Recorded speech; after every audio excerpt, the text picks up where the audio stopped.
Kärpä. Sä tuot tänne kaupungin kuntoradan maastoon puutarhajätettä. No, vie vittu nuo entiset tuosta ensin.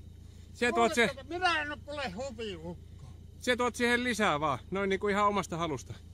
No perkele vittu, kun mä työnnän ne tähän. Almannin tiellä on jätepiste, siellä otetaan puutarhajätettä vastaan. Ei oteta tähän aikaan. Ole ihmisten ajoissa liikkeellä.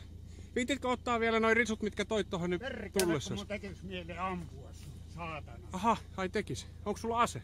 Kyllä, mutta älä leiki kovista, sä oot ihan Kerä, oot sä juovuksissa? Tiedätkö, en kuole, mutta kuule, minäkin oon tehnyt vartiomies Sammi. Joo, ne on lenkillä. Joo. Älä leiki perkele Jeesusta, iso mies. Sä oot ympäristön paskaaja. No perkele, että sinä näe saatana runkkari. Haista vittu! Haista vittu! Haista vittu! Voi vittu! Ole ystävällinen. Voi vittu mitä! Tiedätkö mikä on YouTube? Joo. Perkele, että on... Luukku auki ja risut kyytiin ja hyvää illan jatkoa. Haista vittu! Minä saattaa haista vittu, iso mies.